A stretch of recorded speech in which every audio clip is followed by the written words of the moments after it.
학성 스님이 마음 공부하는 이들에게 전하는 말. 만불삼방 3편 판단 능력으로서의 마음. 2.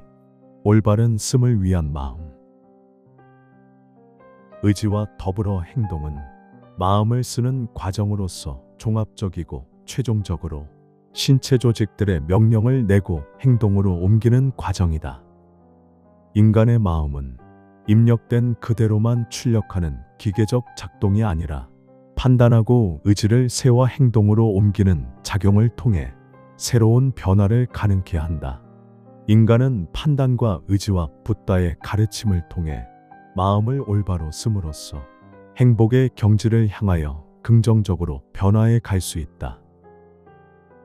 소녀는 10대들이 판단과 의지와 수행 등 마음 쓰는 법을 통해서 그들의 삶을 결정적으로 전환할 수 있기를 바랐다.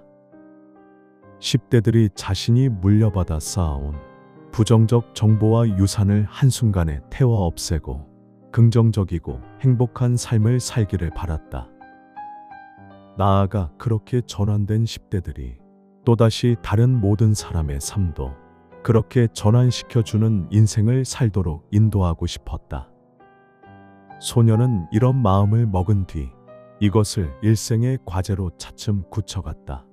소녀는 마음 공부를 통해서 이것이 실천적으로 가능하리라 믿었다. 이것이 바로 마음을 바로 쓰는 용심 공부이고 수행이다. 이 용심 수행을 통한 변화 역시 유전자에 담겨 차세대로 전이될 것이다. 인간이 10대에 제대로 된 판단을 하고 바른 의지를 세우고 그것을 행동으로 옮기기 위해서는 무엇보다도 마음을 쓰는 법, 사유하여 닦는 사유수, 생각하고 행동하는 공부, 즉 용심 공부를 해야 한다. 용심 공부의 첫째는 마음을 고요히 하는 수행, 즉 삼매를 닦는 수행이다. 들뜬 마음으로는 지혜로운 판단을 할 수가 없다. 마음이 고요해지면 마음의 참모습을 통찰하는 지혜의 수행으로 나아간다. 지혜로운 판단이 없으면 인생은 엉뚱한 방향으로 흘러가고 만다.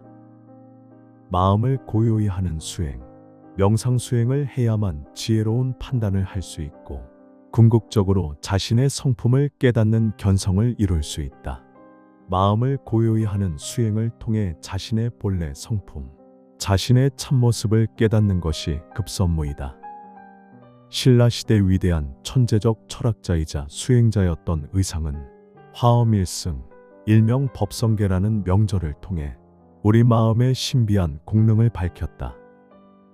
법성계는 80권의 화엄경을 단 210개의 글자로 압축하여 한 편의 시로 표현한 것이다. 화엄경의 핵심 취지는 모든 것은 마음이 만든다는 일체유심조로 모아지므로 일체가 마음이다. 즉 만법유식의 유식학파와 그대로 맥이 닿는다. 소년과 그토록 깊은 인연을 보여주었던 화엄과 유식은 이렇게 연결되어 있었던 것이다.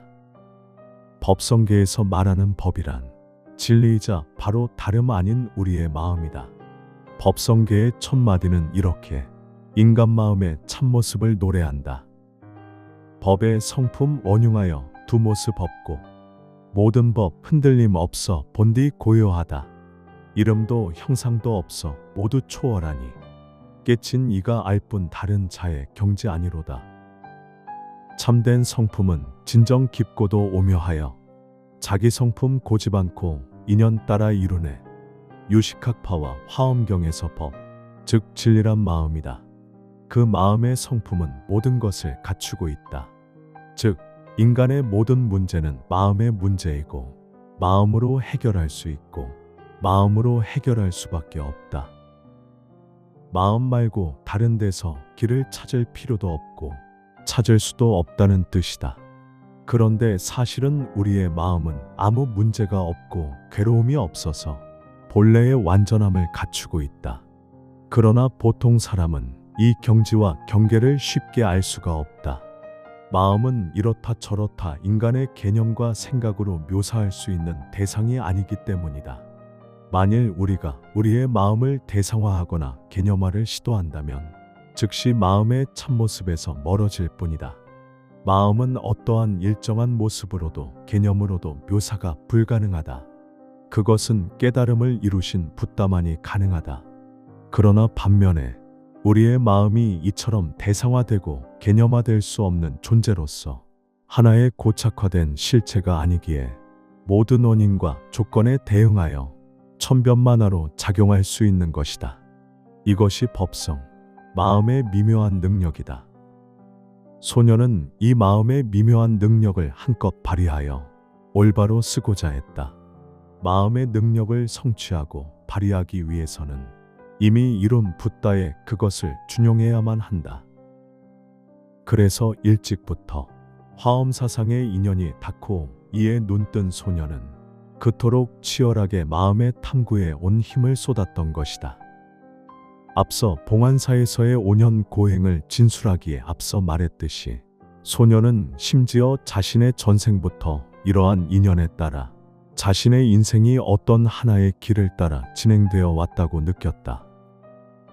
마랑과 회정의 전설이 서린 금강산 줄기 방산면에서 태어나고 마야 부인을 닮은 어머니와의 인연 역시 예사롭지 않으며 9살의 어린 나이에 평범한 일상의 길을 뿌리치고 고행의 길로 들어섰고 우주자연과 마음의 진리를 찾아 끝없는 탐구를 계속했고 이름 없는 잡풀 한 포기와 미생물에도 한없는 자비심을 품었으며 결국 한국 최고의 수행도량 해인사를 찾아 붓다의 가르침을 수확하고 자신의 깨달음을 일체 중생과 함께 나누고자 하는 일대 대원력을 세웠으며 전국 방방곡곡에 선지식을 찾아 모셔와 100만 불자들에게 법을 베풀었고 그 원력을 이루고자 대도량의 건립을 시작하고 화엄의 신종들이 돕는 듯이 수많은 선한 인연들이 모여 만불 대도량이 일어서고 대중은 구름같이 모여든다.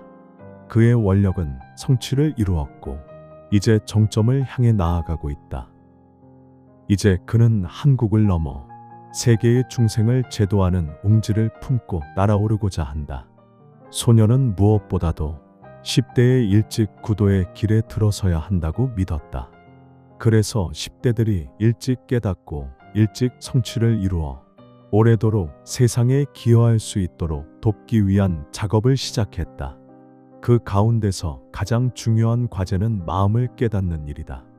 그는 10대들이 자가 마음의 본래부터 내재한 판단력을 깨닫고 그것을 제대로 닦아 올바로 쓸 수 있도록 깨우치는 데 자신의 남은 인생을 쏟아부을 생각이다.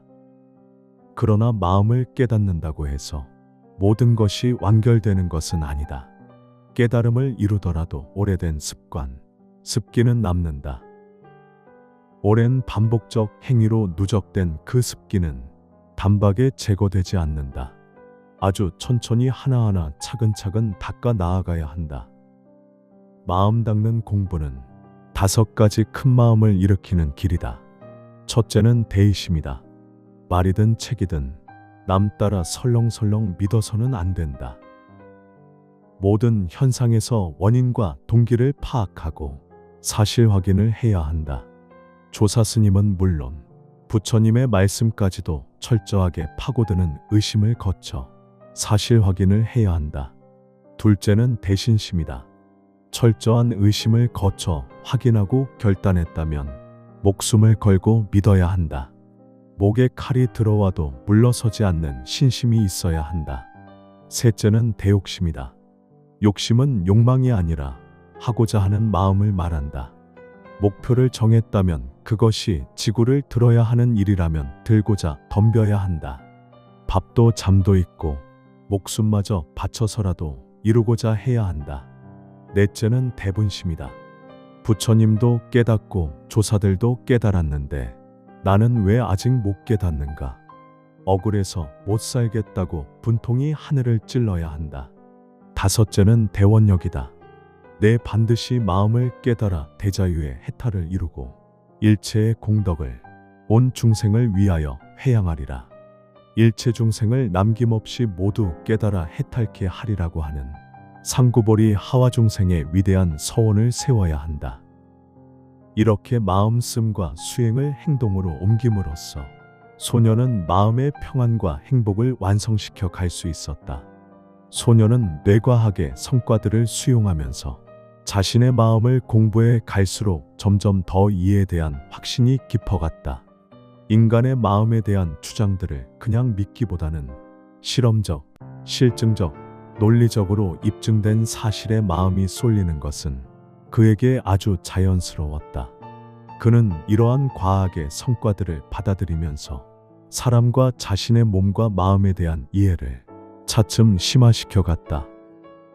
누구든 이러한 공부가 10대에 시작하여 20대가 시작하기 전에 완성될 수 있다고 믿었다. 10대들이 이러한 공부를 할 수 있는 시스템을 구축하는 데에 자신의 모든 역량을 쏟아붓는 계획을 세우고자 했다. 그는 지금까지 그 계획을 충실하게 실천해왔다. 2025년 여름 만불삼방에서 학성